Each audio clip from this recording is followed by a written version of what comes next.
Will do. Everybody, can you everybody hear me okay? Perfect. Well, my name is Steve Olson. I come humbly as one of the program managers for your CWCT program. Been with it for about 2.5 years. I work full time as a system admin at UNC Charlotte down here in the Carolinas. Work part time here. Was in the Army for a little bit, mostly in the reserve. Love my piece of this program, but I can also say with certainty at this stage, after doing it for a few years, this is a really good program that y'all are getting into.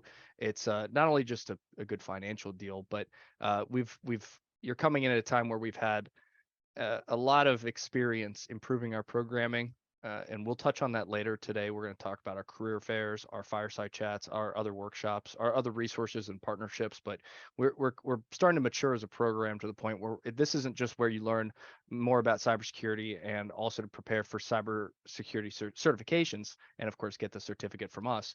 But it's also an opportunity to reach out to what is becoming a vast network. So before I say any more, if you see one of us in the blue shirt, uh, and of course, Professor Cloud and all the other staff that are part of CWCT. We're here to help you register for classes and tell you about all this stuff tonight. And please pay attention tonight. This is important stuff. But we're also here to support you. And if we can't answer the question, we'll connect you to a resource. So I'm going to drop my LinkedIn into the chat here before we go any further or after I'm done talking. So feel free to connect with me, but same with any of our staff.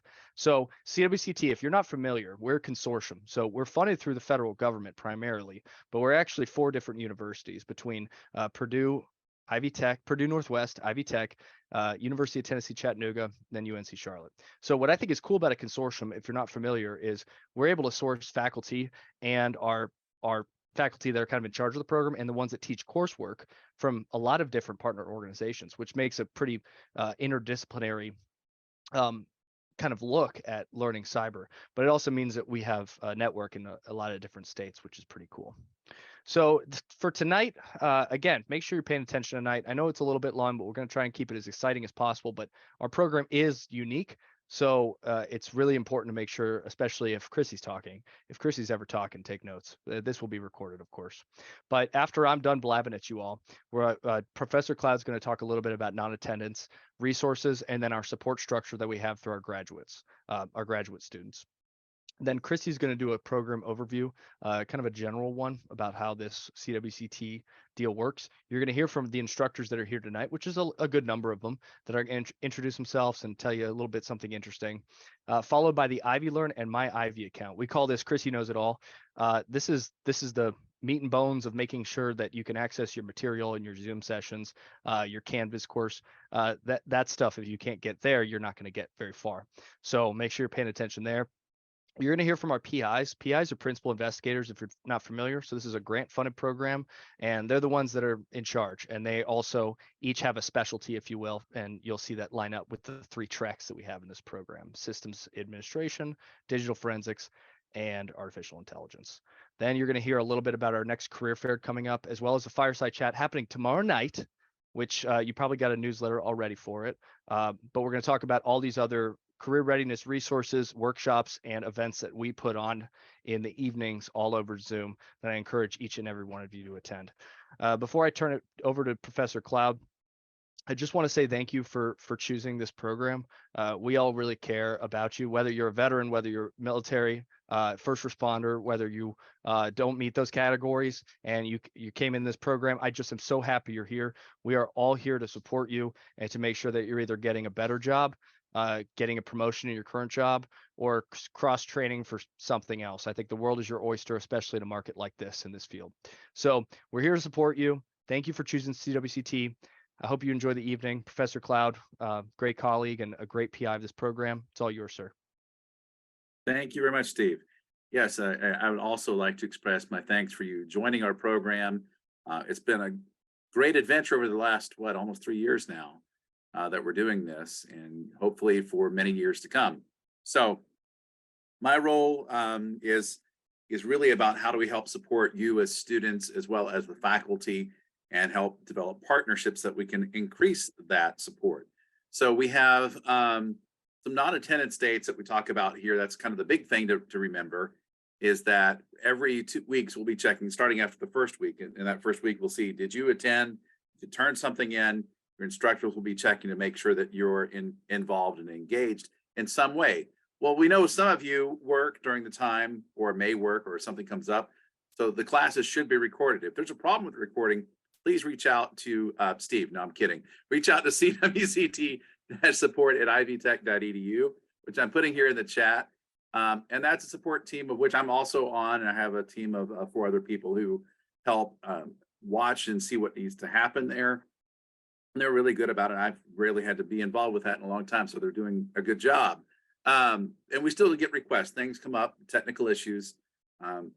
If you have any sort of technical issue that was with our labs or with the instructor interfaces, that kind of stuff, that all comes through our program through CWCT-support at ivtech.edu. But your instructors will be reaching out one way or another. If you don't even show up to class, right, and they don't see anything there, they're going to reach out and say, hey, are you still there? Are you alive? Do you need help? What's going on, right? And if you don't respond to them, then that will go to your program managers with Amber and Fatima and Chrissy, and I'm leaving out Steve Ryder. Who is Steve Ryder in here tonight? No, not tonight. I didn't see him in here. That's why it was like jogging my mind for a minute. But you'll hear from one of them saying, hey, are you still there? Are you still interested? And so if we don't hear anything, then we'll withdraw you from the class, right? And it's possible you're in more than one class, and you don't respond to one class and you respond to the other, we'll still keep you in the class that you're responding in. It's not about kicking people out of the program. We're not trying to do that. You've made it this far.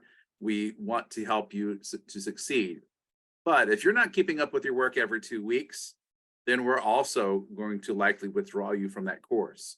That doesn't mean withdrawing you from the program, not dropping you away, but something's coming up that's preventing you from keeping up on schedule. So if you've not submitted anything in 2 weeks, or not participated in some other way that your faculty member knows what's going on, your instructor for the class knows what's going on, then we will also drop you from that class and hopefully get you in the next one. At least you'll be on track to go there. That's helped really well. We've had really great retention rates and success rates and people completing in this program because we kept that good and honest with you.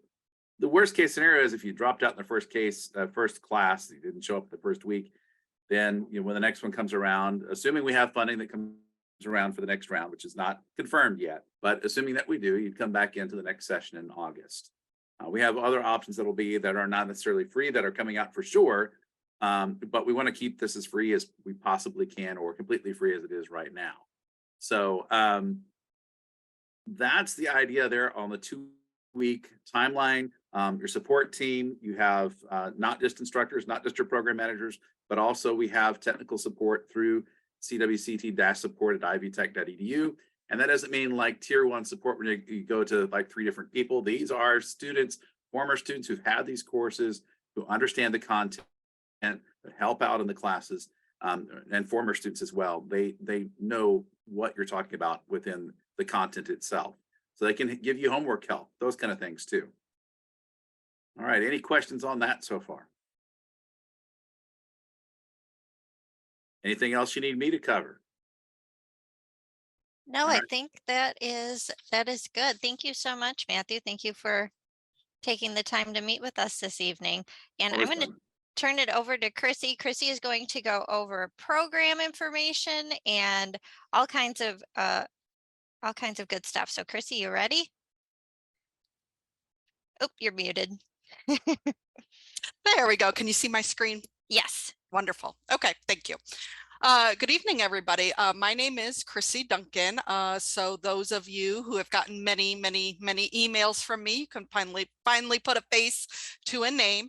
Today, I am going to go over the program in general, what you need to know, how many classes, how many sessions, those kinds of things. If you have any questions, please feel free to just throw it in the chat. More than likely, I will either cover it later or it will be covered later in the orientation. But go ahead and put those questions in the chat, and somebody can either answer them or again, it will be answered. So I am going to talk again about the program. Now, I'm going to be talking with the assumption if the program, so June is going to be our last, currently is scheduled as our last session. We will know June, July, whether we are extended or not. I'm going to be talking in generalities. If the program were at full length and were extended, this is what it will look like, because I want you guys to understand that if the program gets extended, here's what it will look like. That is all with the caveat that if we do not get extended past this June session, there won't be any other sessions to do further classes, those kinds of things. As soon as we know whether this program has been extended, we will let you know. If it is extended, we will carry on like normal. If it is not, we will definitely let you know at that time what some of your options are for continuing in your education with cybersecurity. So let me go ahead and get started. Within the CWCT program, there are 3 paths that are offered. There's a cybersecurity artificial intelligence path, there's a cybersecurity digital forensics path, and there's a cybersecurity system administration path. As an admitted student of the CWCT program, you are admitted under one of these tracks of study. So under that track of study, there are 6 non-credit college level courses. Ivy Tech is changing the name of non-credit to skills training, but essentially the idea is that these are not for credit courses. This is a certification training. This is to help get you certifications for that workforce. So if the program gets extended, there are 6 courses as a part of your track that you would need to take to complete the program. We'll talk about, if you already have certifications, what that means. Okay. All of the courses are offered through live virtual lectures. So this is a completely virtual program. There are no on-campus classes, those kinds of things. Our students are based all over the US as well as all over the world for those who are active duty military. So everything is virtual. Your lectures are going to be about 6 hours per week. They're 2 days a week for 3 hours each. Okay. As Matthew mentioned, and as I just mentioned, you guys are based all over the world. We have people who do shift work. We have active duty military, those kinds of things. So all of the lectures are recorded, are recorded for participants who cannot attend live. I will be talking about where you will access those recordings as well as the lectures in my second part that I have during this orientation. So if you cannot attend the live lecture, those are recorded for your viewing. And as I already mentioned, there are no in-person offerings for this program. Okay, each session is 8 weeks long. As a participant, you will take 1 to 2 courses per session. Okay, we do, unless it's a rare extenuating circumstance, we do not let students take more than 2 courses because of the time commitment that this program has.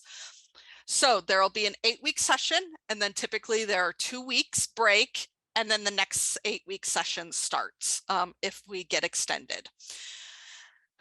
Each course, and later on the PIs are going to talk about what courses are required for what tracks, as well as what certifications are associated with those courses.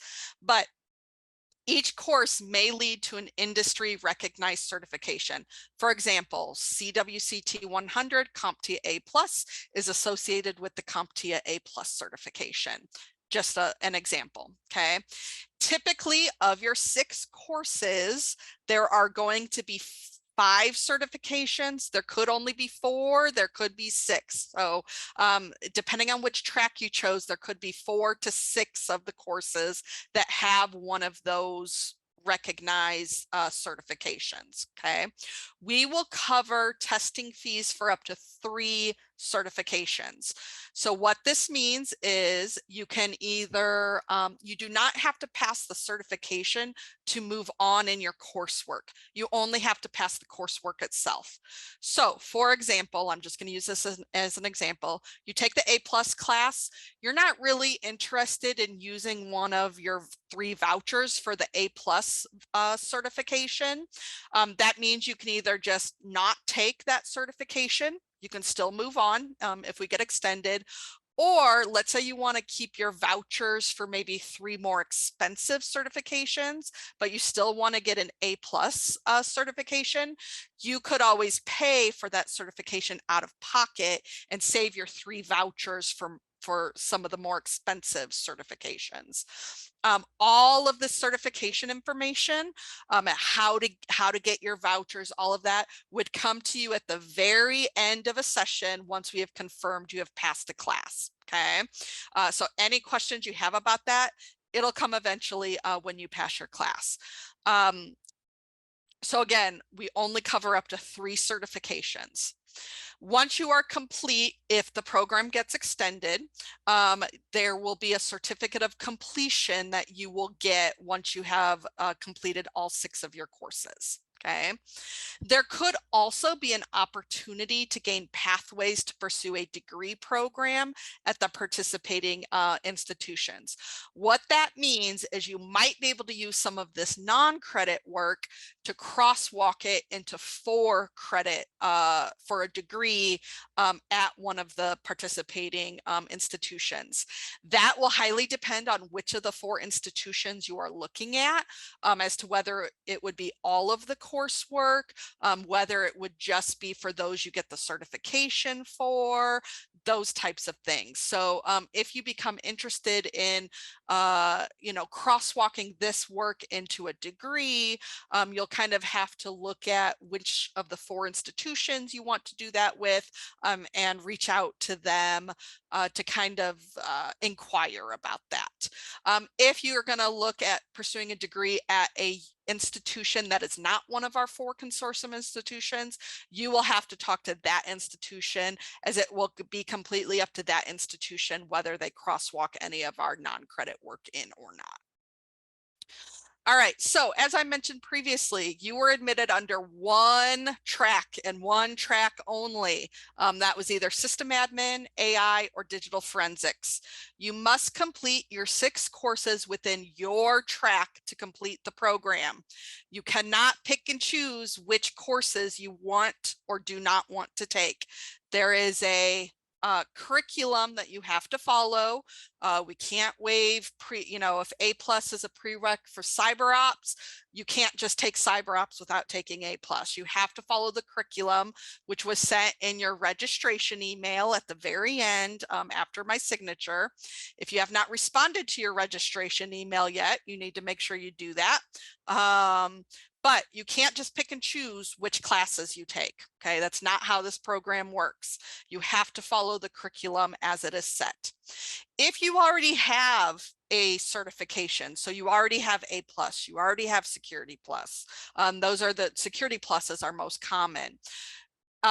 You can get a waiver for that associated class. So if you have Security Plus, if it is active and valid and not expired, you would get a waiver for the Security Plus class once it is time to take that class. That's a later class, so we always wait to give you that waiver until that session you're supposed to take it, so we can make sure it's not expired at that time. Most of you should have probably already uploaded your certifications, so that should not be an issue. So there is a chance to get waivers. If it is a direct waiver, so Security Plus for the Security Plus class, you are not going to need to take an alternative class, which means you will only need to take 5 of the 6 classes. So you could possibly get waivers for those certifications you already have. Okay, now this is important. This is a question that always gets brought up even after I have answered it. So I need you guys to please pay attention. If you want to take a class that's outside of your track of study, so you're in system admin and you want to take digital forensics investigation, which leads to a CHFI certification, okay? Digital forensics investigation is part of the digital forensics track, okay? So you're interested in taking more courses other than what's in your track. Can you do it? If the program gets extended, the answer there is maybe, okay?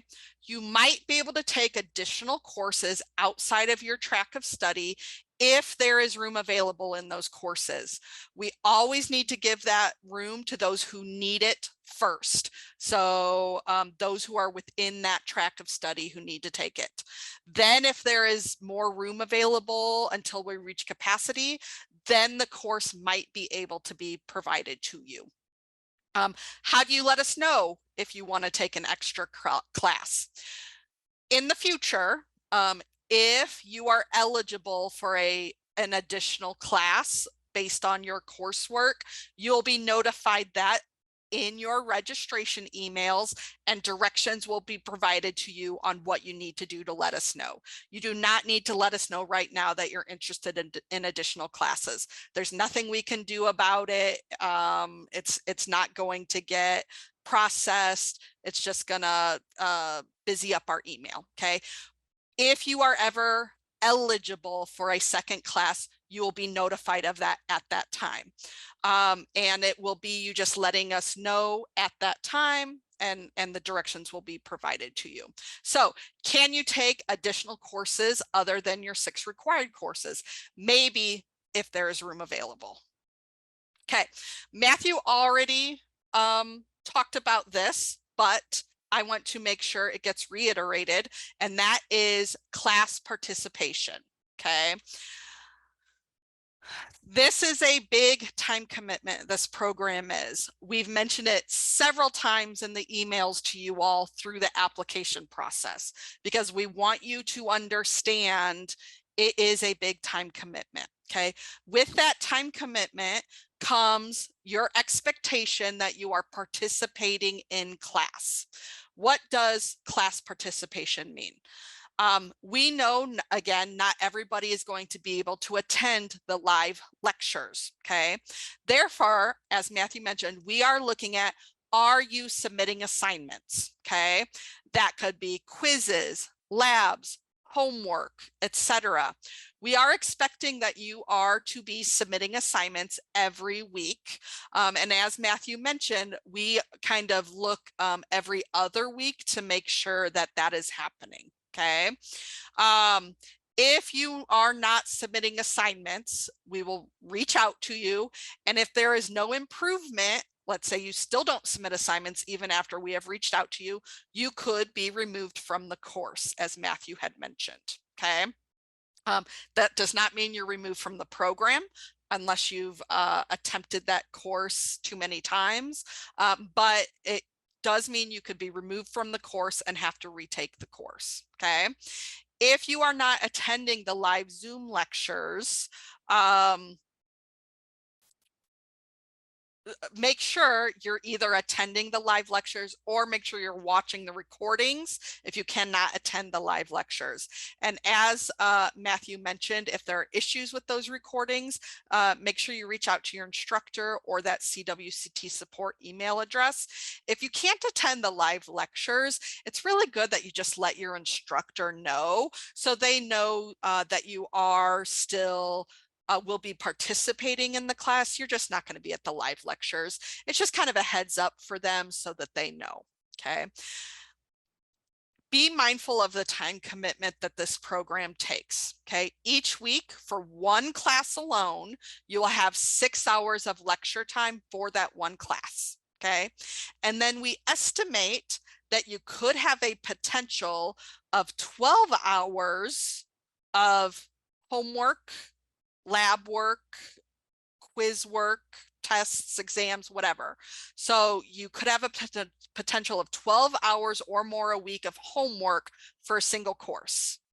So for one course, that's 6 hours of lab or of lecture time and potential of 12 hours or more of homework time. That's 18 hours for one class.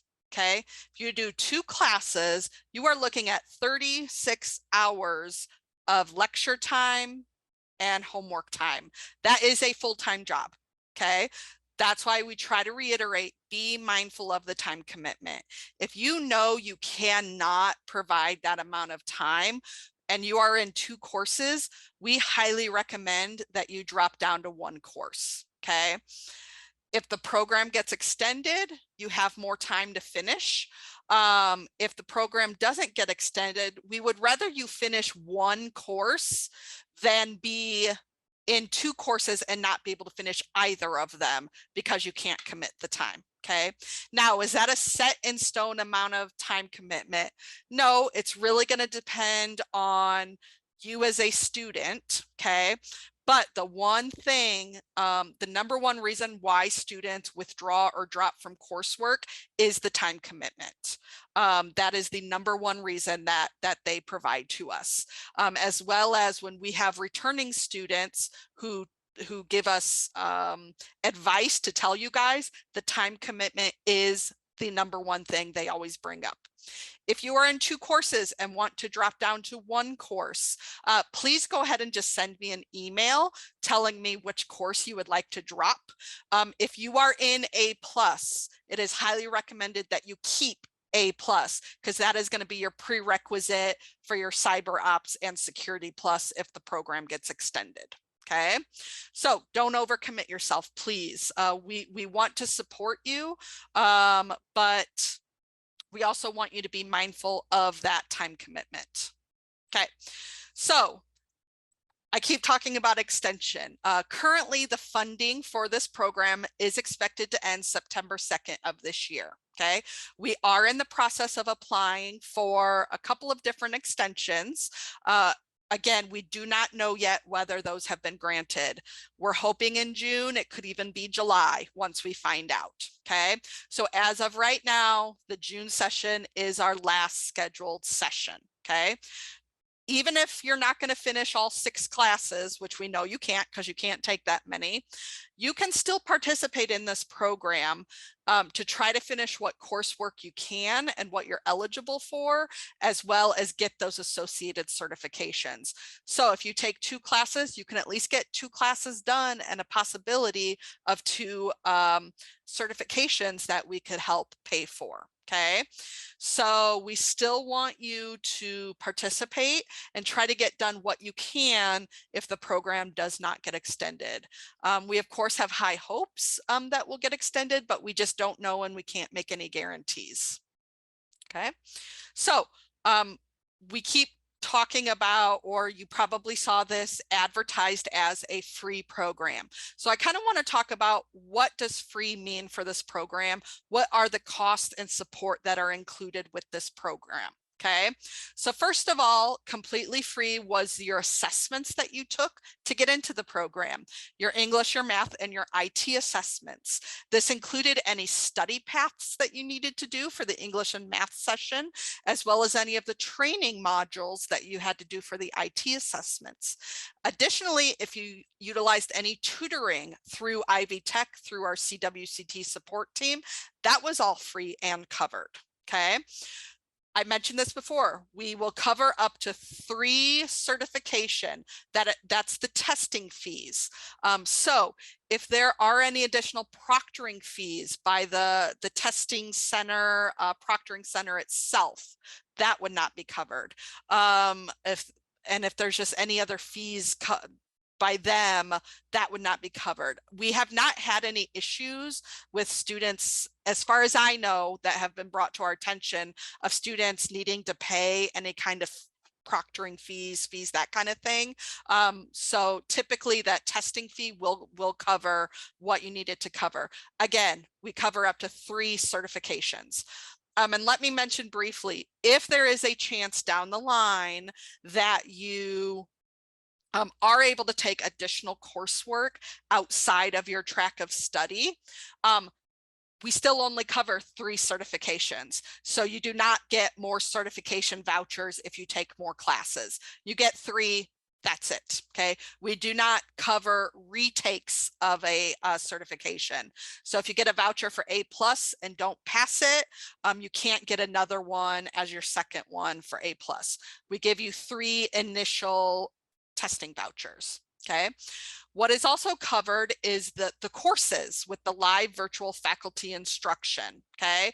Again, which are recorded for your later viewing if you cannot attend live. Okay, so all the coursework is covered. Now, if you are able to take additional courses in the future outside of your track of study, the coursework will still be covered. The certification vouchers will not, if you've used all 3 of your certifications already. Okay, the cybersecurity support analyst. This is that CWCT support team that we've mentioned several times with this email address. This slideshow, I forgot to mention this. We will include a copy of this when we send out the recording of this, because I know some of the links and stuff in here and some of the smaller type may be hard to see. So you guys are going to get a copy of this, so you can also visit the links and such. Okay, so the cybersecurity support analysts, they might be able to provide tutoring for your coursework if you're struggling in some of the coursework. They are going to provide technical support, such as I can't get into my NetLab account. I'm having issues with this type of support. Okay, depending on what kind of technical support you are having trouble with, it could be them, it could be somebody else, but we'll get you to the right people. Okay. They are also the ones that work on any of the virtual machines that you may be using within the course environment. So they're going to develop and maintain those virtual machines. The final thing that we cover is those online books and materials. And I know I'm running out of time, I believe, maybe, actually, I think I've got some time. Online books and materials. Okay, most of our courses are not going to use books. They are going to use open resource materials. So you can, some of the resources we use, so you're going to use Cisco NetAcad for some of your Networking Academy for some of your classes. There's NetLab you will be using. There's Red Hat Academy that you'll be using. So a lot of your stuff is going to be built within the course itself. I believe the only course we actually use a book for is going to be ethical hacking. And that is a virtual book. If you need a hard copy of the book, you would be responsible for obtaining that. Okay, but we provide all of the online books and materials for this program. Okay, and then I think, yep, this is my last thing. Within your registration confirmation emails, within your admissions email, there would have been a short paragraph about self-preparation that is available to you. That is on our website, CWCT.us, under, I think it's actually under the training schedule page, but there is some self-prep that you can do if you feel like you need it before the start of the session. You do not need to do it. It is not required. This is for your own education and benefit. So you can kind of complete them at your own pace. And it does say in there, this is just a screenshot of it, but if you click on the little plus signs, it will tell you, do this if you are doing the system admin path or the digital forensics path. And I think the only one we really highly recommend under the cloud system admin, which is system administration and forensics learning path, under that one, there is a Linux unhatched. That is one we really highly recommend if you're going to be taking the Linux course or before you take the Linux course. That Linux course is required for system admin and digital forensics paths. That's a one we really highly recommend. So we kind of recommend you do those just again as self-prep. I think that is all I have. Let me see. Are there any questions that I need to answer? Nope, there was just the one question, just verifying that your voucher, you only get the voucher when you pass the class. You don't get, just 3 vouchers. Correct. Yep. You do not even get the information on how to request your voucher until you have taken and passed the class. That is the one thing we verify.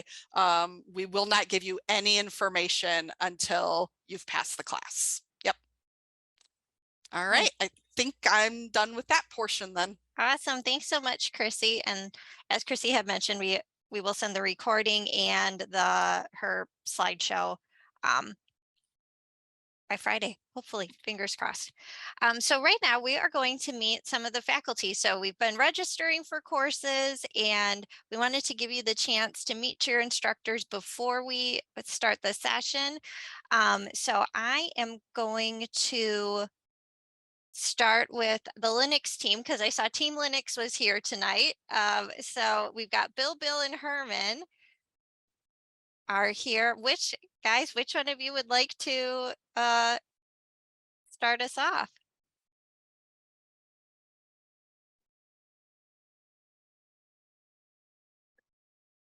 Come on, Otherwise, Dr. McGillery. Do it. Oh, I'm going first. All right. Hey, I'm Bill McElargy, instructor for the Monday and Wednesday class for Linux, the Red Hat. So I guess to everyone's point, kind of the biggest thing to be aware of is time. This is a lab-heavy course because the Red Hat exam is all labs, which is unusual for an exam. Usually it's like multiple choice and a simulated exam, but it's all labs. So the best way to study for it and the best way to approach is walk through the labs multiple times. And that won't be the first or last time I say that. Bill, do you have any other thoughts? Well, actually, we just found out on Sunday with my class, there's a couple labs that were just added into our H134. So they are constantly working on this material, and that's a sign of what Linux is all about. Linux started out in the early 90s, but it has been constantly worked on. And one of the benefits for doing it with Red Hat, for any of you who are aware of Linux at all, is that Red Hat gives you focus. Red Hat is the only real major commercial provider of Linux. They don't sell the operating system, they sell the service to support people using it. And it is a rock solid foundation for anything cybersecurity and anything in general with IT. So Linux is something that is going to help you on down the road and not just be a single class that you're going to be doing. It's going to be something that's the foundation for many things that you will do in IT your entire career. And I'm Bill Warden, by the way, not Dr. McGillivray. And Bill, you're teaching our Saturday, Sunday section, and right? Correct. Yep. And then, and Bill, you've got our Monday, Wednesday section. Yes. And you forgot your statement, Bill. You said everything has Linux in it. I think you said that like one other introductory time. I mean, if you go to pump gas, if you launch yourself into space, doesn't matter. SpaceX uses Linux. Look it up.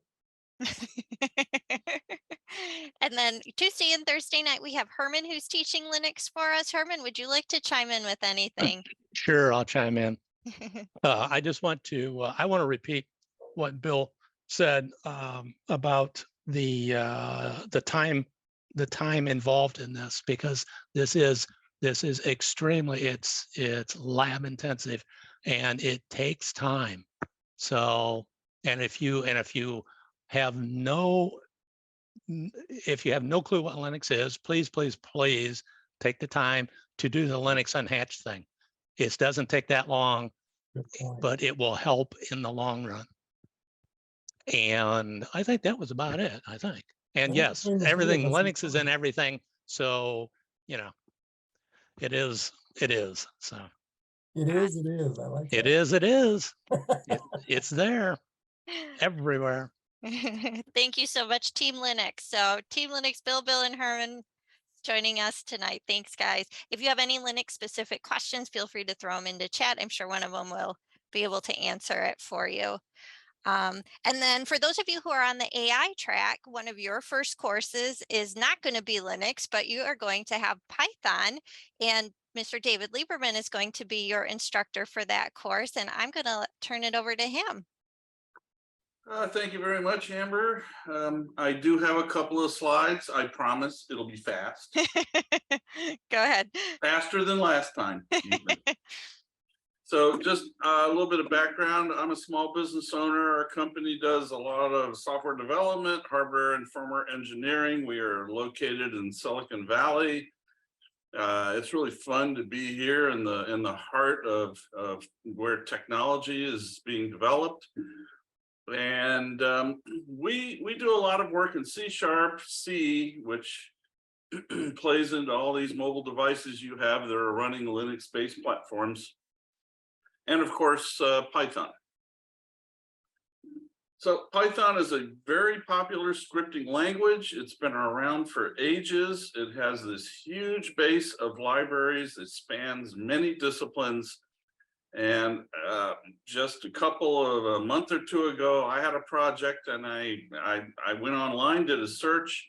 There was nothing in C#, but there was a Python project that did exactly what I wanted. And it probably took what was a 3-week effort and reduced it to a day or two because I had that knowledge base to work on. So having a working knowledge of Python, even if you're not going to become a super duper Python programmer, is a tremendous tool, and it can do a lot for you.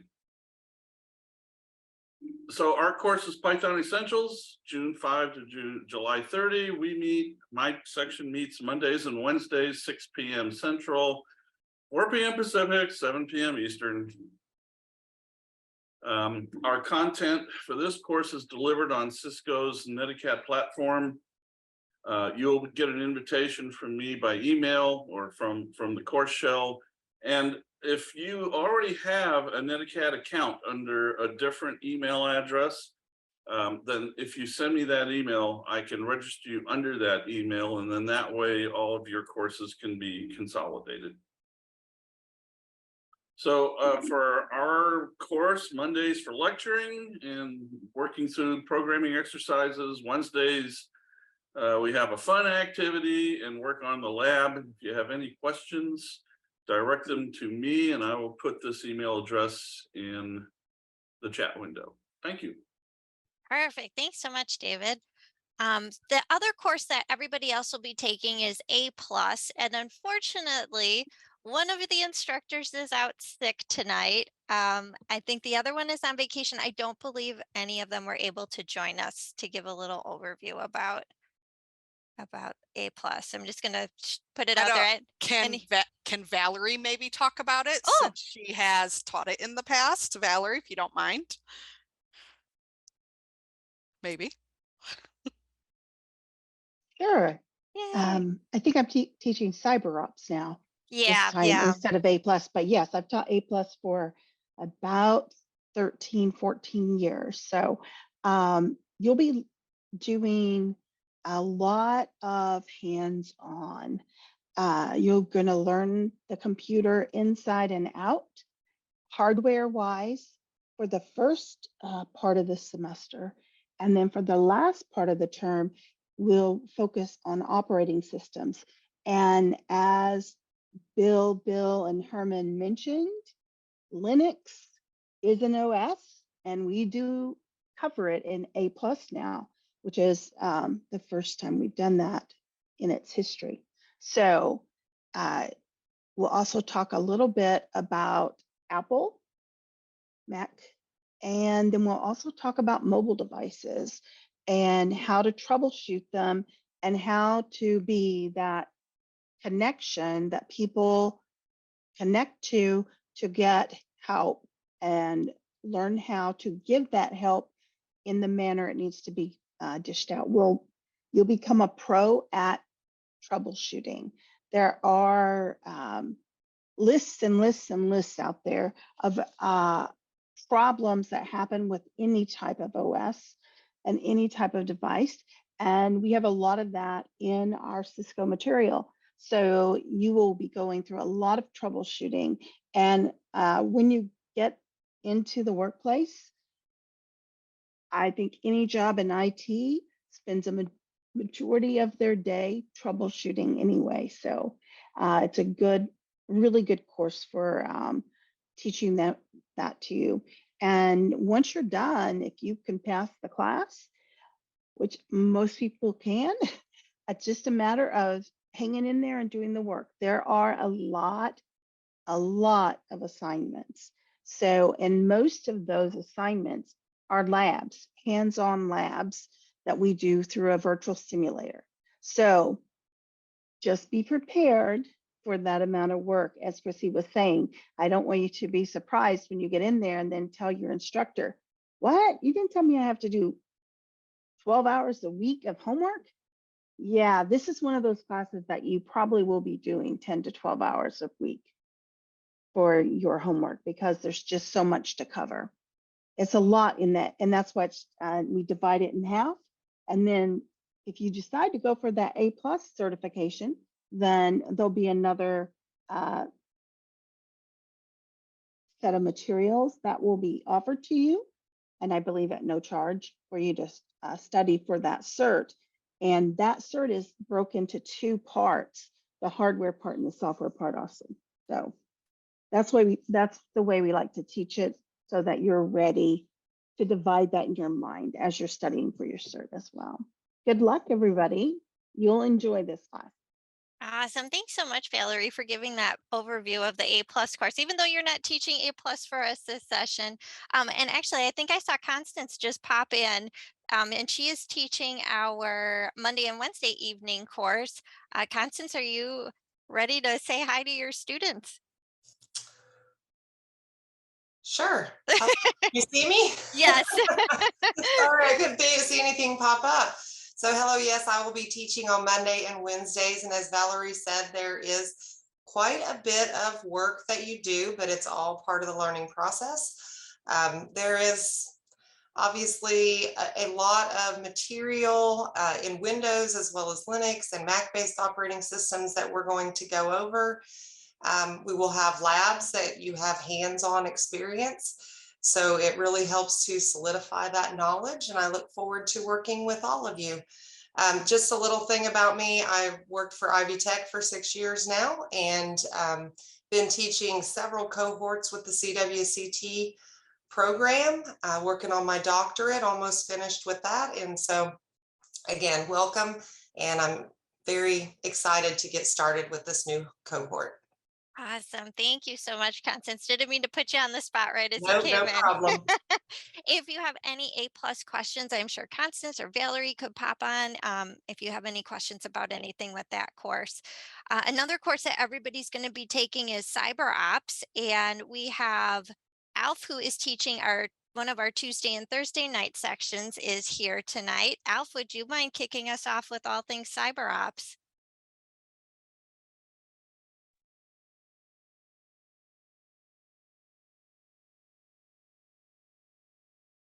Yay.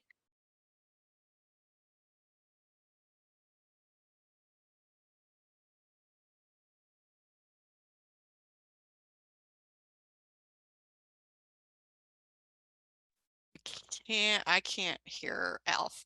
Can you? No. Yeah, we can't hear you, Alf.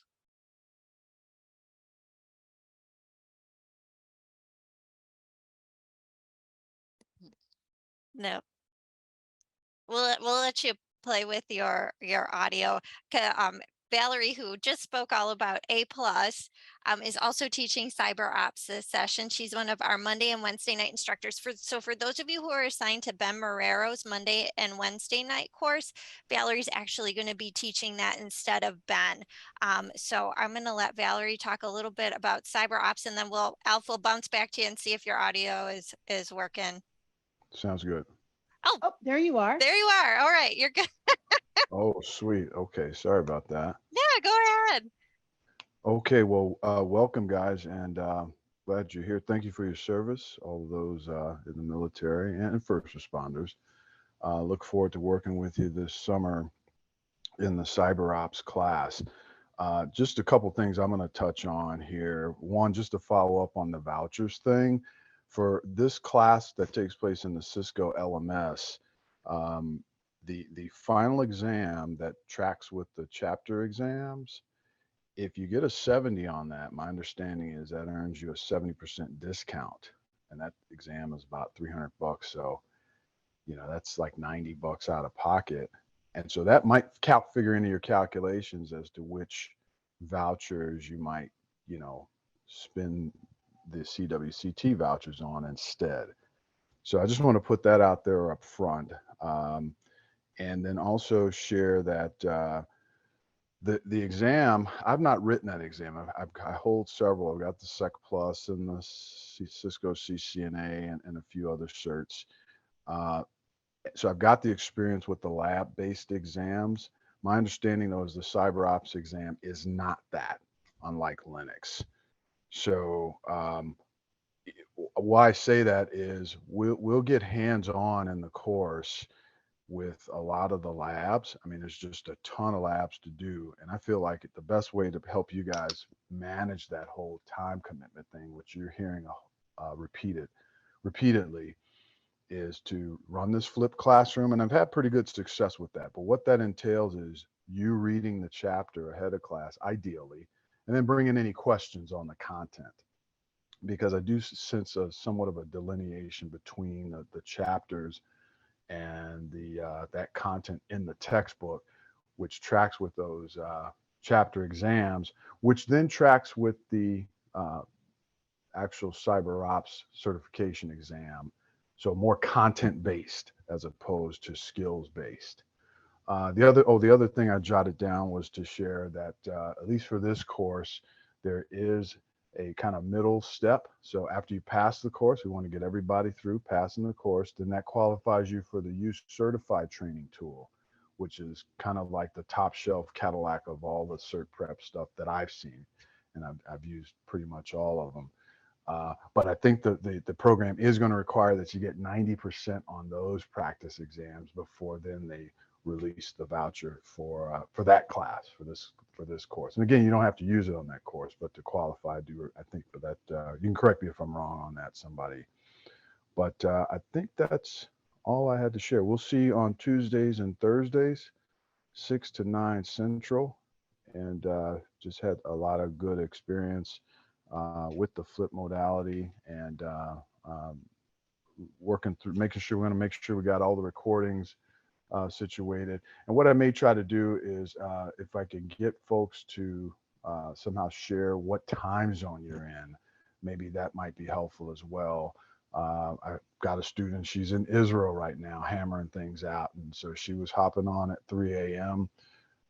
Not sure, there's some type of office hours that I could hold that would be more convenient for her, as opposed to trying to be live with us in the middle of the night. So we'll try to figure that out. Maybe poll the group, see if anybody's on the other side of the planet. But look forward to working with you. Wonderful. Thank you so much, Alf. Valerie, would you like to speak a little bit about your class this session? Sure. I'm very excited to be teaching CyberOps. My background is my master's studies were in cyber. So this is my field that I absolutely love.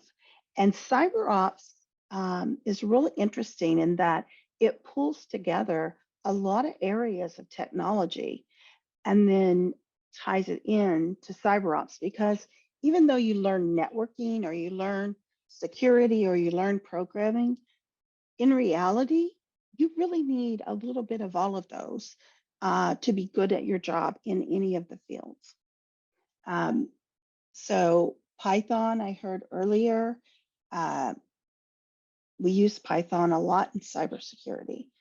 And Linux, we use all the time in cybersecurity.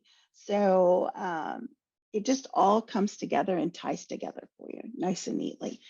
I've been with Ivy Tech for almost 15 years now. I started as an adjunct and moved quickly into a full-time position the last 13 years. And I've been a department chair. I've worked as the lead chair for networking for the state of Indiana for Ivy Tech. And currently I am back to teaching only, which is really where all the fun is. All those other positions are a lot of work and no fun. So I love my students and I love to help you. And I will be available for office hours, and we'll kind of poll the group, as Professor Alf said as well, to see where best I can serve each of you. I am available a lot of different times. Right now, I'm in a very different time zone, but I won't be here all summer, I don't believe. So I believe my class will be 6 to 9 Central Time, Monday, Wednesdays. And just so you're aware, I'm 3 hours before that right now. So calling me at 9 or 10 in the morning, you might not get an answer. And I might still be snoozing. Oh. That's only if my grandchildren allow it, though. Thank you very much. And I'm so excited for each of you. And I am proud of you. Thank you to all your military. My son was a Marine. I can't say how much I appreciate all you've done for us. First responders, thank you, thank you. And I look forward to meeting you and learning your stories and getting to know you. Wonderful. Thanks so much, Valerie. And then You're one of welcome. the last instructors that let me try this again. One of the instructors that's joining us tonight is actually from the system admin track. So for those of you who came in with a lot of transfer certifications, and you were able to jump into that ethical hacking course, we have Anthony Ford, who is with us. He teaches that course. For those of you who aren't there yet, just know, hopefully if we get some funding further down the line, he'd be one of the instructors that you would be having in your program. Anthony. And we all hope that we get the funding. Because it's Absolutely. fun to teach this class. I like teaching cybersecurity. I agree exactly with what has said before. Cybersecurity covers everything in computers. If you're an extrovert, yeah, you're needed. If you're an introvert, yeah, you're needed. If you like being out and around with people, you're needed. If you like, yeah, you're needed. So it's kind of cool. It's kind of fun. Cybersecurity, we cover a lot of material. It is very, very intense as far as the lecture is concerned. It really goes deep into quite a few different things. The labs are fun. I enjoy doing the labs. I play around with a bunch of add-ons as well, just because it's kind of fun to play. So we'll be doing that. But hopefully we'll be around long enough. And then you can enjoy us. So yeah. Yes, I'm the weird one. Yeah. All right. Have fun. Thank you so much, Anthony. That was a good note to end on. Are there any instructors that I missed that maybe are hiding under another name? I think I got everybody. Okay. So at this point, then I am going to turn it back over to Chrissy. Her section next is super important. So if you want to take notes, if you want to log into your MyIV platform and actually click along with her, it can be helpful that we can ask some questions right away. If you run into any issues, just throw them into chat. And I'm going to turn it over to Chrissy. Thanks. Give me a second. Okay. Share screen. All right. Can you see my screen, Amber? Yes. All right, thank you. And then let me pull this up. Okay, so I'm actually going to stop my video because you guys really don't need to see me on this, because I'm going to really just be sharing my screen. And then let me start my timer here. So tonight I'm going to be discussing two big pieces of technology with you that you'll be using as a participant in this program.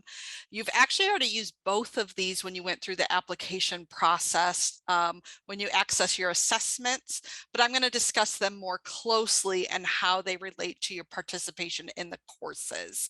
While this program is made up of the consortium of the 4 universities, as we've mentioned in the past, the Ivy Tech system is actually what you will use to access your courses, your email, all of those kinds of things. So that's why I get the pleasure of introducing it to you. So tonight we'll be looking at My Ivy, which is your student portal. And then we're also going to be looking at Ivy Learn, which is the online course management system. So Ivy Learn is how you will access your courses, your lectures, your coursework, your syllabus, those kinds of things. There will be several different ways to get to both My Ivy and Ivy Learn. So I'm just going to go through them quickly because, again, you should have already accessed them before. So the first way to get to them is through the Ivy Tech website. And that's just ivytech.edu. You can see up in the upper menu item here. Oh, there's the link for My Ivy. And then here is the link for Ivy Learn at the top. Okay, so you can access those that way. You can also get to My Ivy by going directly to it. It's just myivy.ivytech.edu. So you can go ahead and bookmark that. So that you can get to it easily, because you can also access Ivy Learn through My Ivy. So when you log into My Ivy, you are going to make sure you are using your Ivy Tech email address. I think it's going to automatically log me in. Yeah. For your username, make sure you're using your Ivy Tech email address, not your personal email address. Okay. And then the password that you developed. We do not keep records of your password. So if you have forgotten your password, there is a reset or forgot password right here under the login button that you can click on that and reset your password. If you get the message that you are locked out, that your account has been locked or disabled, you are going to need to call our IT help desk. The number for that is 1-888-IVY line, LINE. So if you ever get locked out or disabled, you need to call 1-888-IVY line. You will need your C number and your Ivy Tech email address when you call, or they can have trouble finding you because you are a non-credit student. The other thing I want to mention, if you're going to be accessing your coursework from outside of the United States, so you are active duty military, you're going to just be visiting family outside of the United States, please send me an email, cduncan63@ivytech.edu, because what can happen is if you try to access your stuff from outside of the United States, sometimes our security team thinks that it is fraudulent and they disable your account. Okay, we want to try to prevent that from happening in the first place. By emailing me, I can have them put a note on your account so that it is less likely to happen.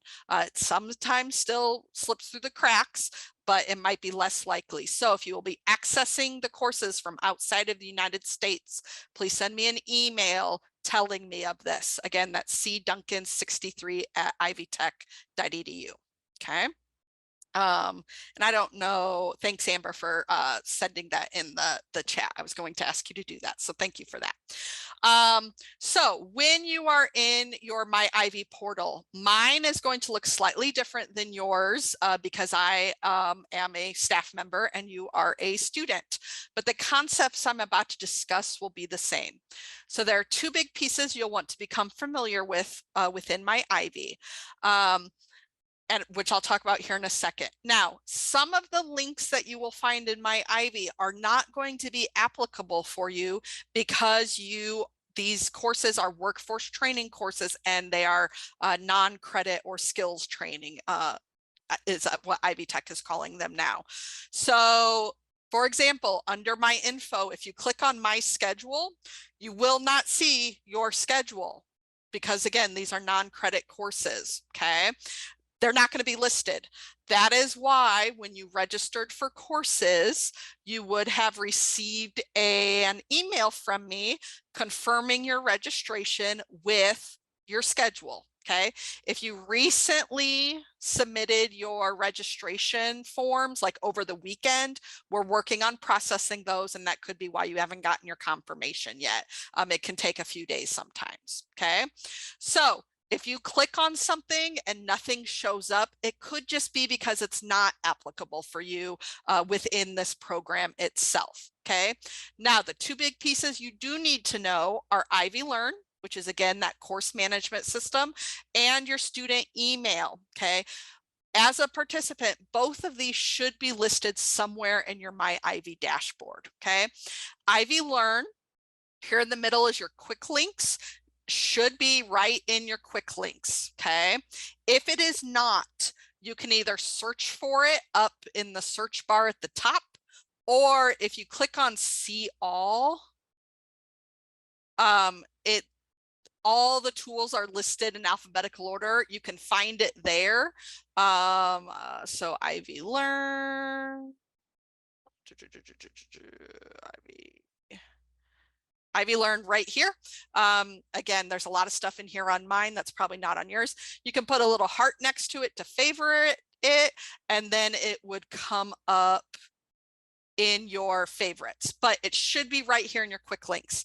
The other piece is your email. Okay, now in January, Ivy Tech transitioned all of its student email from Gmail to Outlook. So all your student email uses Outlook now, okay? You cannot access it via Gmail anymore.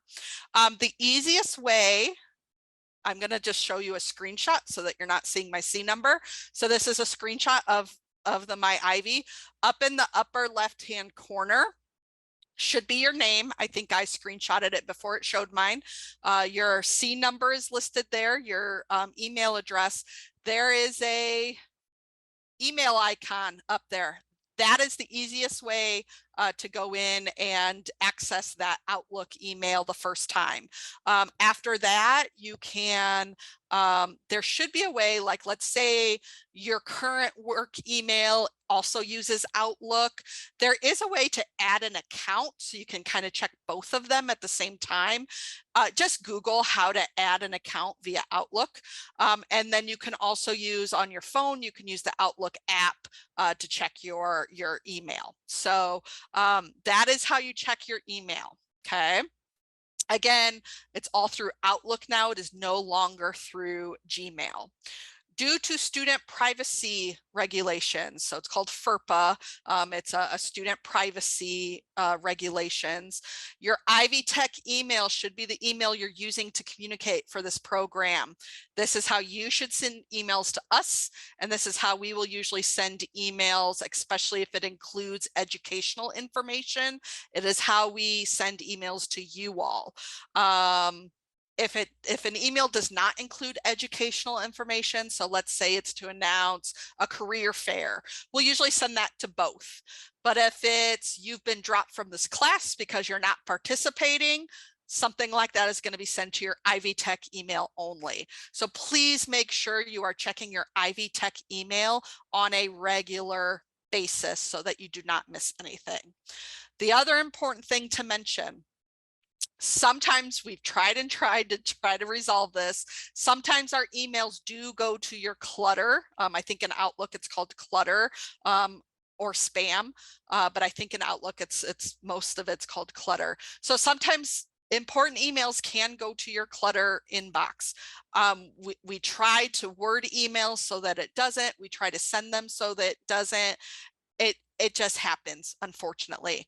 So we also recommend that not only are you checking your Ivy Tech email on a regular basis, but you are also checking your clutter folder on a regular basis so that you're not missing important emails from us, like a registration email. You know, if you haven't gotten your registration, or you think you haven't gotten your registration email yet, chances are it went to your clutter instead of your inbox. So please make sure you're checking that. Okay. Let me go back to here. All right. So now the big piece I know you've all been waiting for. How exactly do you complete your virtual classes? Okay. So again, these will be through Ivy Learn. So again, you can access that either through the main Ivy Tech website. You can access it by clicking on Ivy Learn. And then, or you can directly access it's ivylearn.ivytech.edu if you want to access it that way and bookmark it. Okay, so I am in Ivy Learn. Okay, a few things I want to point out, and the first thing I want to start with is, because I just got done talking about email, you'll see here on the left hand side that there is an inbox menu item. Okay, this is not the same thing as your student email. Again, it is not the same thing as your student email. This is a way for you to directly communicate with your instructors or even fellow students that are associated with a particular class. So if you although it looks like now they can, but so if you're in your Ivy Learn inbox, like you can send an email, you can select a course. I don't have any courses to select, but if you select a course, like it will show you, do you want to email the instructor or do you want to email a fellow student? Okay, so that is just another way you can communicate. Okay, you cannot communicate with me through there because I am not associated with a course. You cannot communicate with your assigned program manager if it's not me, because they are not associated with the course. It would be the instructor and the students associated with those particular courses. So sometimes what happens is people say, I've never gotten a single email from you guys. Well, it's because they're checking their Ivy Learn inbox and not their Ivy Tech email. Okay, so just notice or know that there is a difference between your Ivy Tech email and this Ivy Learn inbox as opposed to your normal email for communication. Okay, so the first thing I'm going to point out, okay, you will not see your courses on Ivy Learn until the Friday before classes begin. So Friday, June 2nd is the soonest you should see your courses in Ivy Learn. So if you go in there right now and you say, hey, my course isn't listed, I'm not registered. That's not the case. The case is that they do not become public. They are not viewable until the Friday before classes start. So again, Friday, June 2nd is the earliest you will see your courses. Okay, your courses will either be listed on your dashboard, okay, here under published courses, or even unpublished courses. Or if you go here to courses, it would be listed there. Okay. If let's say you for some reason are maybe a previous Ivy Tech student or something like that, you may need to go to all courses in order to find it. Okay. Now, your courses will not appear until Friday, June 2nd. Okay. But there could be a possibility that even on Friday, you still don't see it. This could be because the instructor themselves has not published it yet. Okay, so there's two pieces: when you can see it and when the instructor has actually published it for you to actually be able to go into it. Okay, on your dashboard, like let's say you don't see it in your published courses on Friday, look under the unpublished courses, and if it's listed there, you just need to wait for your instructor to publish it, which could happen like the day the class starts. Okay. Look there first before you email us saying, I'm not registered in this course, because I verify every single person's registration right before the semester begins. And if you registered, I verify that registration. So chances are it's listed here in the unpublished courses. The other way you can see if it's published or not, if you go under courses and go to all courses, you can see whether it's been published or not. It'll either say yes or it will say no. Okay. So few things to keep in mind. Okay, we ask that all instructors have them published by that Friday, but sometimes things happen that they need to finalize a few things and might not get it published until the first day of class. Okay, I'm going to use one of my past classes to kind of show you how the class will look. Let me find it. All right, so your classes will, again, not exactly the same, but very similar. This is what your class will look like when it does become viewable and published, that you can actually go in and see it. You will see the course menu here on the left. You'll need to make sure you're reading the course announcements, which is under the announcements, or they are displayed here on the home page. Okay. You'll want to carefully read the syllabus, which you can find here under the syllabus menu item when it becomes available. Now, the modules tab, because classes can do their lab work in NetAcad, NetLab, Red Hat, etc. You might not have anything listed as far as assignments under the modules. It might still tell you what you need to do. Each class is going to be a little different, so I can't speak on each class specifically, but if there's nothing listed here under modules, it could be because they are listed under one of those external programs, NetAcad, Cisco NetAcad, NetLab, or Red Hat. Okay, you just kind of need to go in. Your instructor will explain everything on the first day. It's probably in the syllabus, it's probably in the announcements, things like that. But the modules is a good place to look as well. Now, if you get an email, because some of you will, before the semester starts, you'll get an email for NetLab, NetAcad, or Red Hat saying, here are your login credentials. Please create your account.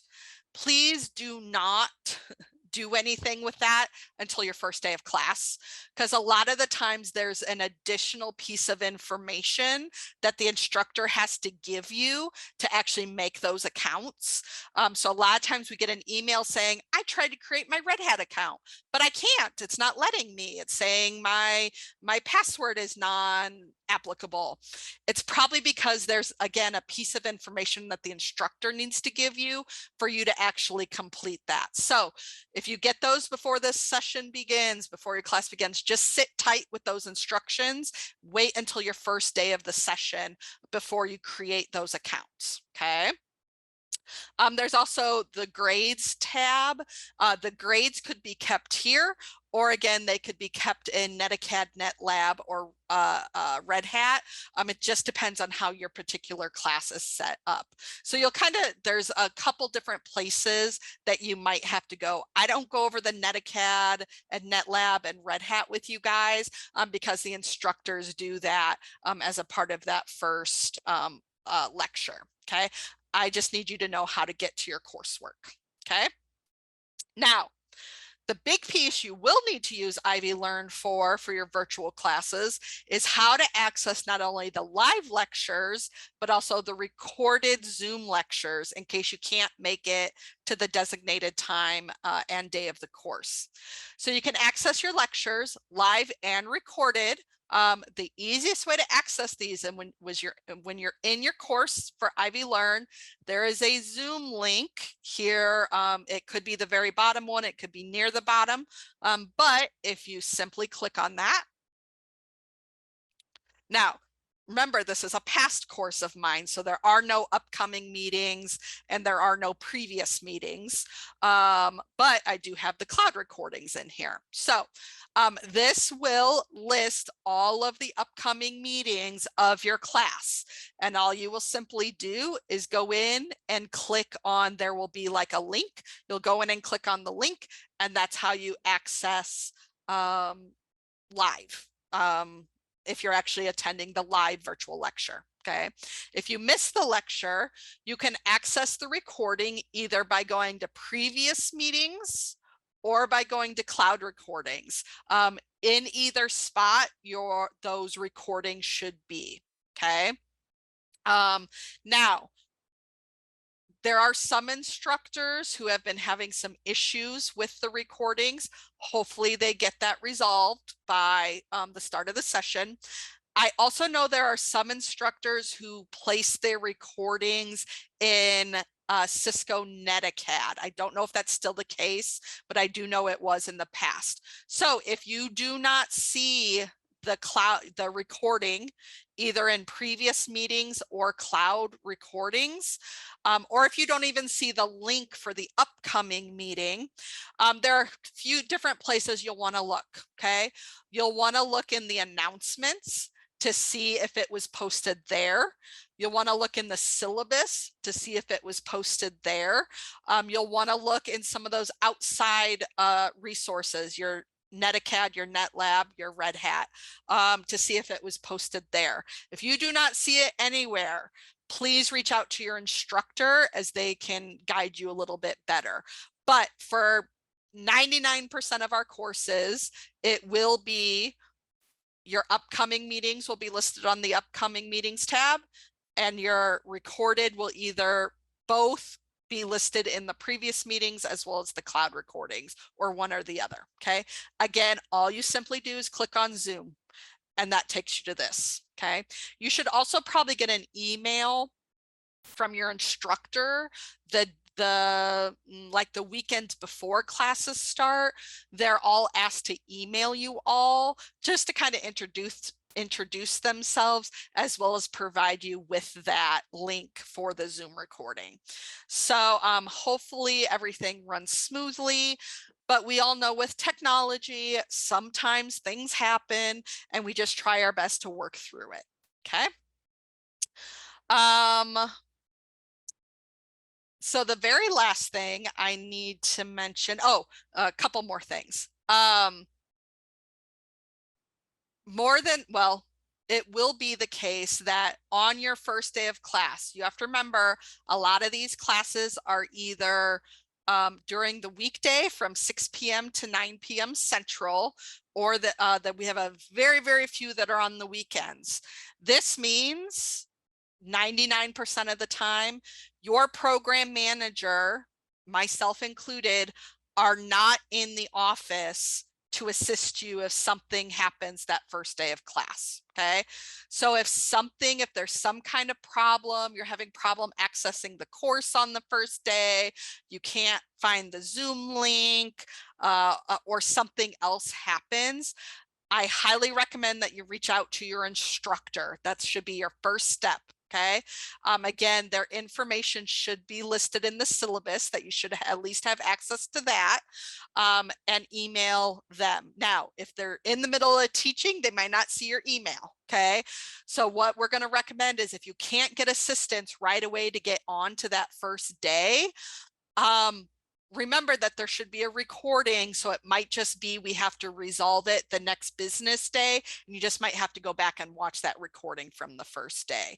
But I just want to make you all aware of that. If you email me at like 5:45 Central saying, I don't know how to access my class, I'm not going to be on to help you. You should reach out to your instructor. Okay.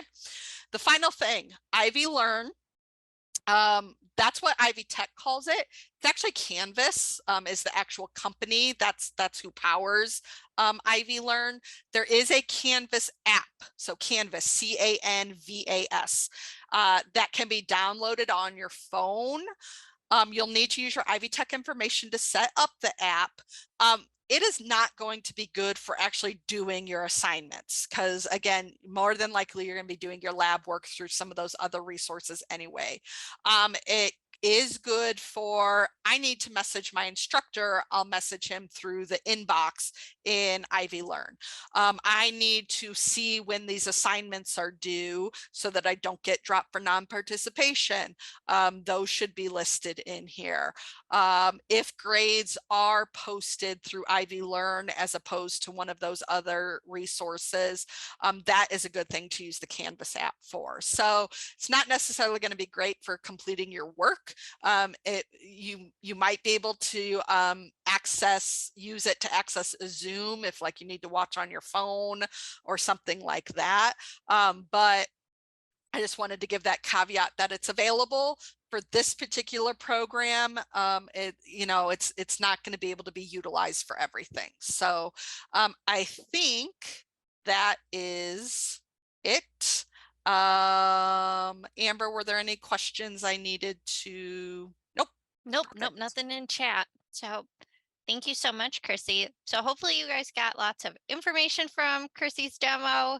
If you have any questions or you ran into any issues, feel free to throw it in chat now and Chrissy can maybe try and help you a little bit. So the next thing that we're going to talk about is you were each admitted to one of those tracks that Chrissy had mentioned earlier, system admin, digital forensics, or artificial intelligence. And the PIs for each of those tracks are here tonight, and they're going to talk a little bit more about the courses in your program and the types of jobs that you can get with those tracks. So we're going to start off with Dr. Farina Sakib. She was one of the first ones in the room tonight, so I want to give her first crack at this. So Farina, would you like to talk about the AI track?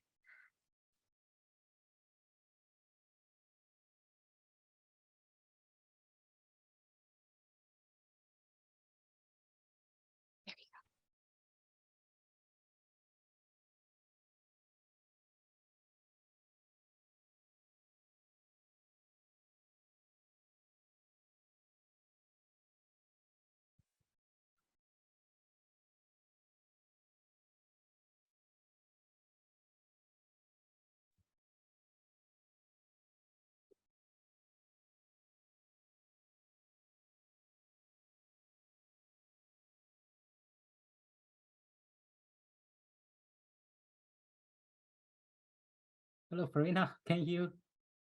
Hello. Hello. Hey. Hi. Maybe I can get started with the AI track. Yes. If Okay. you would Awesome. like to. Awesome. All right. So good evening, everyone. And I am going to talk about one of the tracks, which is AI. The track is similar to what the instructors has introduced about the courses. In tracks, we group them together. The three basic courses or the core courses we heard from the instructors.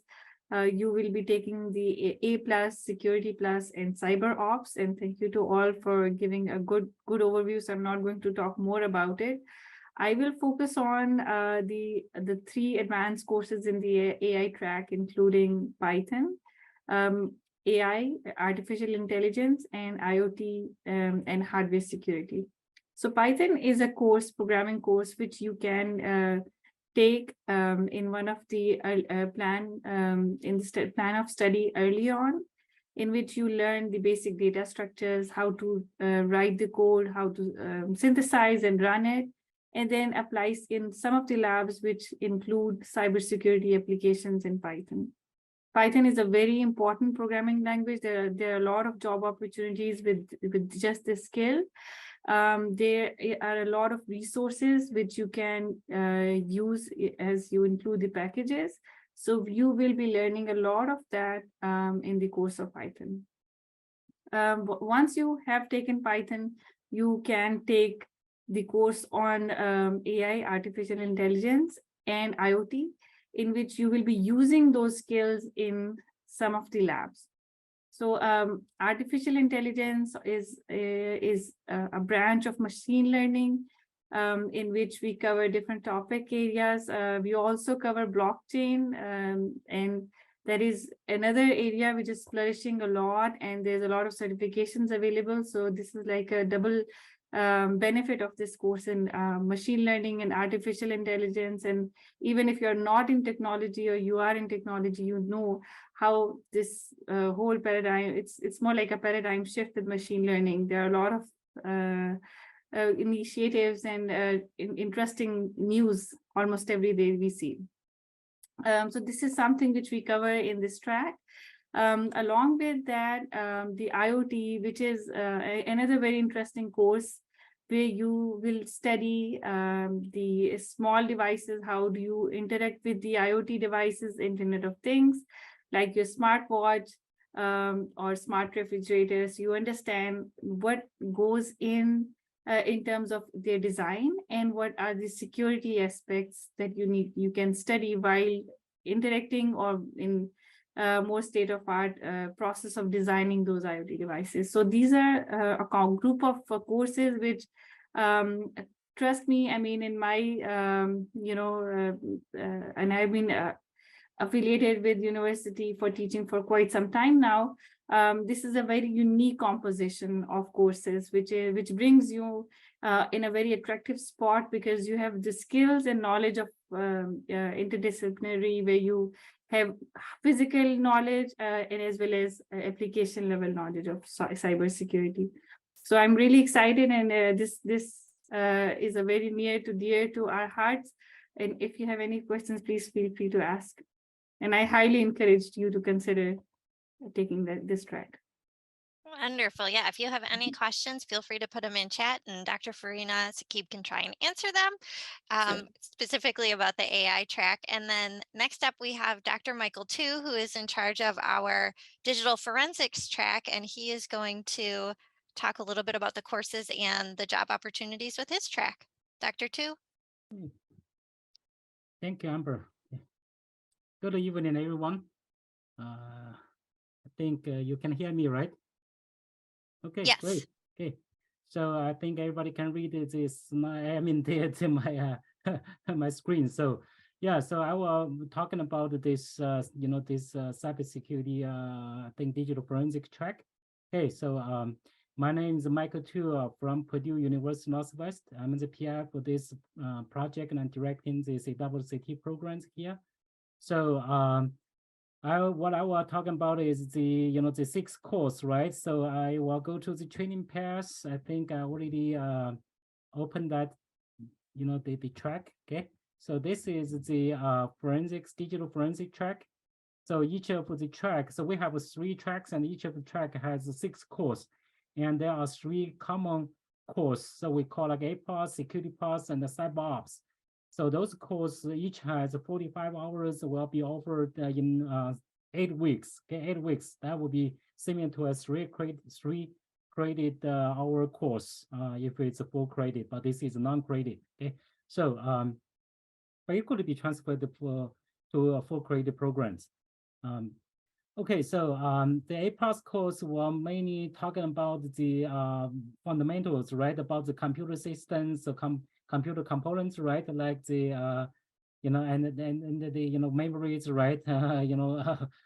Keyboard, whatever those components, right? So and the network card, many of those are very, very fundamental thing. Okay, and then we're talking about how to install this operating systems, and then we're talking about configurations and the management, right? Management, and then it was spent a couple of weeks, okay, maybe 1 or 2 weeks on the network fundamentals, and you will need to use that tool, right? Okay, so I will go through. I think I have to open that A+, right? Is this the A+ course? Maybe, right? Okay, so yeah, so this is A+ course. So unfortunately, my there's too much stuff on my screen, so I have to move around. Okay, so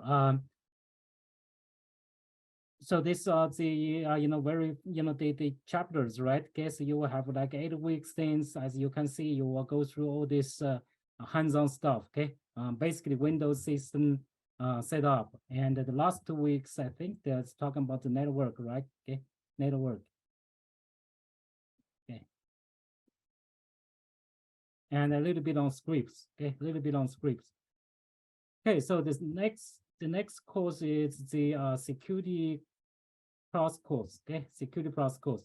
So this security plus course will cover the fundamental concept of cybersecurity. So including those cybersecurity principles, basic for cryptographic, not too much of math, but a little bit about those protocols, like the encryption key, right?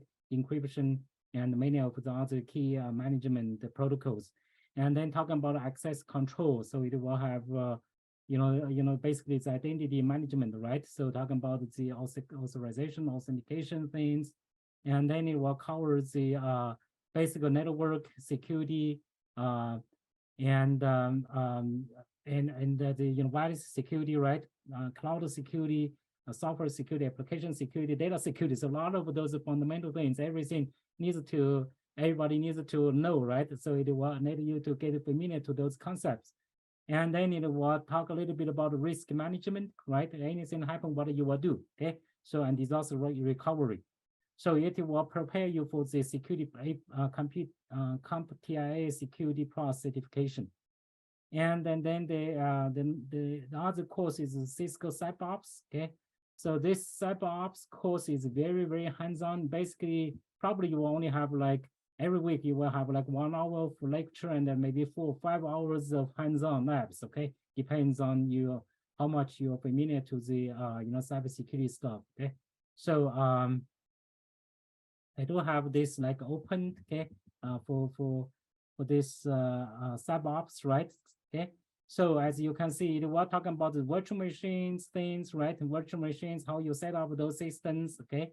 And the Windows system setup, and then you were talking about the Linux, right? So Windows system setup, management, right? And create users things, okay? Management, monitoring, and then talking about the Linux, the same thing, okay? Similar things, the Linux, and then we're talking about all types of the network, traffic.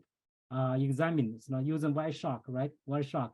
So including the normal traffic and, if there's any attack, right? If there's any attack, as you can see, there are a lot of, and you are using the packet tracer as well. I think it covered in that A+ course. So then we're talking about the malware and the social engineering and many attacks. So this is very, very hands-on. Students really love this course, okay? Really love this course. And then we'll also cover a little bit on the firewall and ideas. And hopefully we will, we will like cover more on the slot and the firewall, those things, because this is very important thing and depends on the instructor offering, okay? So those are the 3 common courses, and then there are 3 core courses, that required by this track as well. So one is Linux, right? I'm not a Linux person, so I will let Dr. Xie talk a little bit more about this course. Okay. So what I will cover is like digital forensic investigation, which is prepares participants for the CHFI. Okay. So EC Council's CHFI certification. So this course will cover the fundamentals of forensic investigation, even though the code is 255, but it is a prerequisite for the other forensic course 235.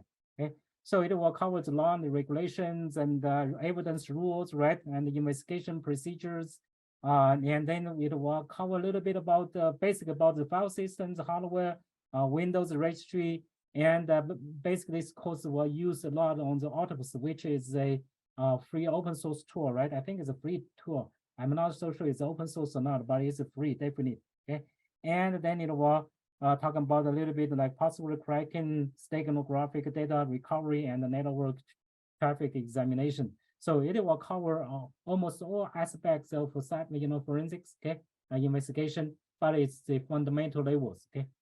So 235, which is the next course, right? You must take that 255 before you take this course. It will cover mainly about Windows forensics, okay? Windows forensics. So it will have more on the file systems, forensics, registry, and Windows operating systems forensics, right? What are the artifacts? And then we're talking about the offers, okay? Microsoft offers and web browsers forensics. So this is also a very, very hands-on, a lot of labs, okay? And evidence are created by ourselves as well. So you will need to use an AMDG instead of the other, computers. But anyway, we do have another course. It's optional course. It's the mobile forensics. I have talked like many times, but we have never offered. One of the reasons is that we want to add the IoT forensic in, and we want to get the final word from permission from the DOJ. So to allow us to offer to the law enforcement, okay? Law enforcement, not only you guys, but maybe some other participants as well. So it will cover cell phone forensics. So we will use an FTK and the other tool is Celebrite, okay? Celebrite. So it will investigate iOS, right? There's iPhones and Android phones and IoT device, okay? So I think that's everything I would like to cover about this digital forensic track. If you have any question, please let me know. Thank you. Wonderful. Thank you, Dr. Tu. Yeah, if you have any questions about that digital forensics track, feel free to put those in chat. Dr. Tu will try and answer them. And then the last track that we have is our system admin track, and that is going to be our PI, Dr. Xi from University of Tennessee, Chattanooga, and I'm going to turn it over to him. Hello, hey, Amber. Yeah, I think you can hear me well? Yes. Okay, great. Okay, thank you guys, attending this orientation. So in this track, this is cybersecurity system administration track. We have essentially the similar structure. We have 6 courses and 3 as core course, like the CompTIA A+, Security Plus, and the Cyber Ops. So I will not repeat that. After you have taken these 3 courses, you move to the upper level to complete 3 advanced administration track specific courses, like the actually this 116 system Linux system administration is not only for this track but also for their forensics tracks, as Dr. Tu mentioned. Here the Linux system administration, essentially we are using here, you can see that I just opened this page. And so we basically use Red Hat content, essentially 2 courses, the Red Hat System Administration RH 124 and 134. So since we, the one course kind of covered 2 courses offered by Red Hat, on normal training, so you can see that the content is kind of condensed. So it means you guys actually needs to spend more time and effort to digest, to kind of get all the content, all the necessary skills and knowledge. So we will also use their, essentially we'll use their training content, not only their those pages, the web pages, but also the hands-on labs. So we will still use the platform offered by Red Hat Academy, so which are virtual online platforms hosted on, I believe, Amazon AWS. Since we have been using it for more than 2 sessions, but in the past session we have some issues with the Red Hat platforms. They mentioned that they are fixing those issues and the upgrading. So hopefully this time you don't have those kind of distractions or interruptions. But we still have the NetLab platform as backup. So I believe, when the Red Hat system is not available, then we should be able to switch to that. Okay. So once you have taken this course, then you should be kind of ready to take this exam, Red Hat Certified System Administrator exam. And so what would be covered by this course, if you click this objectives, essentially it lists all their topics, like the understand and use essential tools, the create simple shell scripts, operate running systems, So those bullet points basically give you a clear idea of what you can learn from this course and what kind of skills you will have after you complete this course successfully. Okay, so that's the this Linux system administration. It's a kind of a heavy-duty hands-on course, so you definitely will learn a lot. And the second is also very important. It's ethical hacking. This one is actually mapping to their this EC Council. This EC Council, the ethical hacking. The essentially the ethical. What's the name? Yeah, the certified ethical hacker. This course or this exam. So we are using the content from there. So that give you a great opportunity to essentially prepare yourself for taking this exam after finishing this course. So if you want to understand what's being covered by this course, here give you a general idea of the topics. Basically, it covers a lot of things, frankly, from my point of view. So that means you certainly will learn a lot, but at the same time means you have to certainly spend a lot of time to really understand those concepts. And the last course is this cloud system administration. This one we are using also Red Hat course called the Red Hat OpenStack Administration 1 Core Operations for Domain Operators. So this one is actually an upgraded version. Previously, we used an older course, now become this one. So we will also use Red Hat online hands-on platform for doing those labs. So this course and the Red Hat System Administration course, they both have a lot of hands-on labs. So you definitely will learn through practicing those. So if you have any question, I believe the instructors will give you time to do some exercise during the class time. So if you have any questions, please feel free to ask them. And they are very experienced. They have teaching many sessions. So yeah, so just to take that advantage. Okay, for this course, for this OpenStack administration course, we do not have a corresponding certification exam. It basically just prepare you the knowledge for understanding basics of cloud computing. So the knowledge you gain from here certainly can be applicable to any OpenStack-based systems, because OpenStack is an open source cloud platform or the project. So being used by many leading leading industry players such as IBM, such as Rackspace. So so we even you say it's not equivalent to AWS, but it give you the foundations to learn and practice AWS skills. Okay. I guess that's a very brief kind of the introduction of this. So no matter which course on this in this track, you certainly have to do a lot of labs. And one thing is, I encourage you to start doing lab as early as possible, and don't just put this as how to say, you may have a lot of obligations, but try to do it as early as possible, because every of this lab take time. Yeah. Okay, I guess that's what I want to share. Thank you.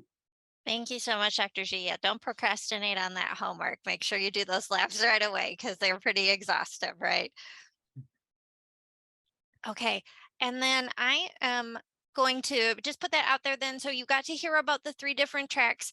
If you realize that you are in the wrong track, you're not in the right track that you want to pursue for those career opportunities or those certifications, you're going to want to email Chrissy. And I know we put her email in chat a number of times already, but if you decide that you would be better suited in a different track, please email her and ask her about switching your track if that's something that needs to happen for you.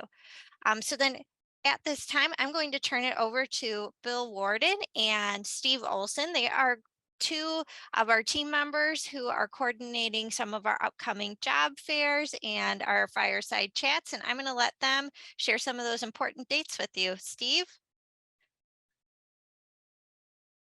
I was trying to grab the Zoom link here, but and Bill, stop me at any time, but really this is our opportunity to just talk about kind of our other programming we do with CWCT.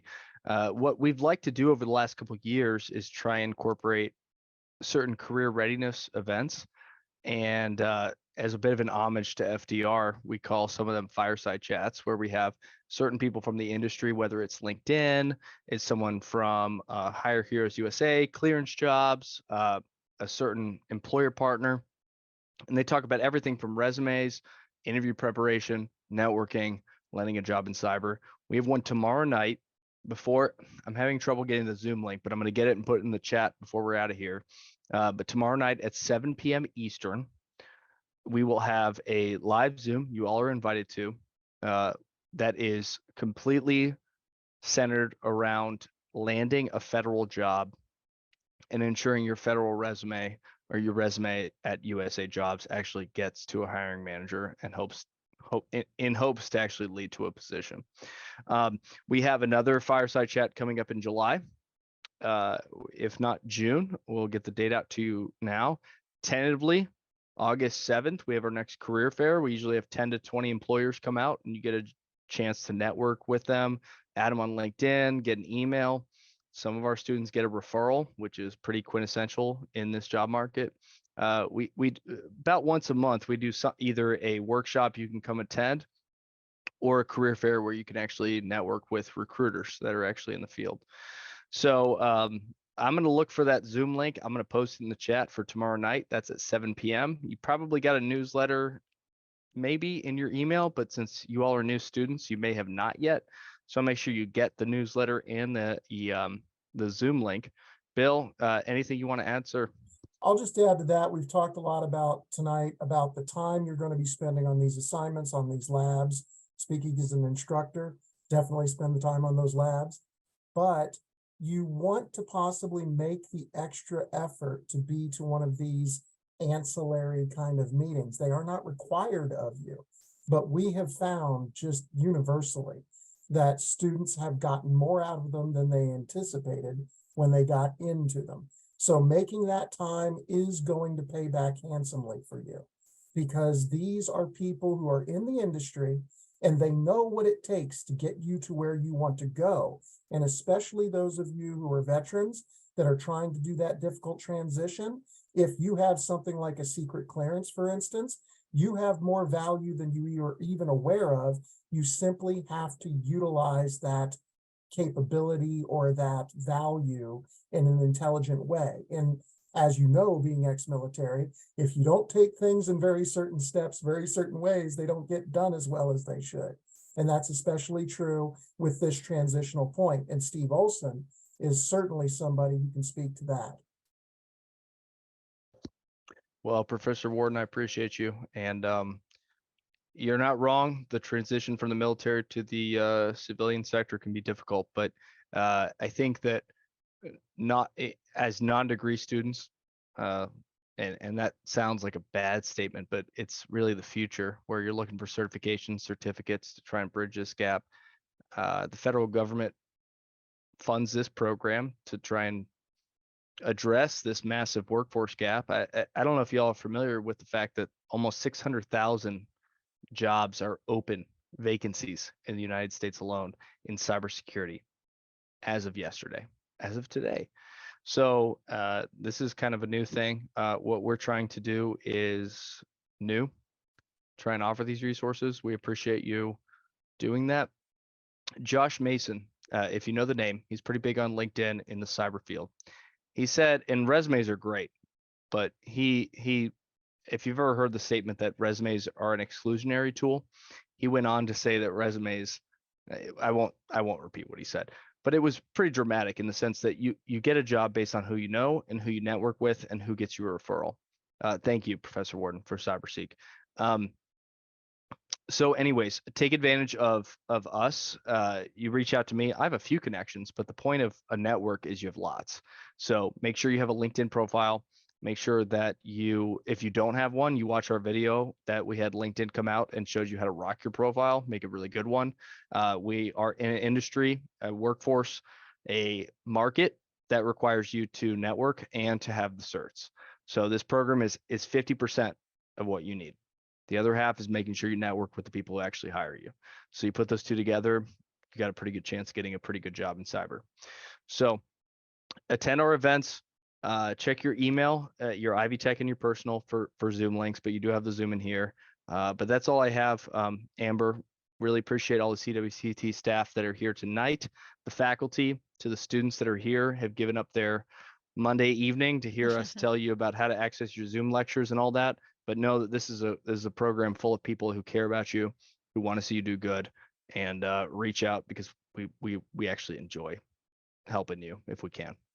Yeah. Yeah, we're looking forward to helping everybody transition into cyber and fill those jobs that Steve mentioned. So thank you everybody for joining us. You are free to go. I will send this YouTube link out hopefully by Friday and the copy of Chrissy's PowerPoint. So thanks again, everybody. Have a great evening.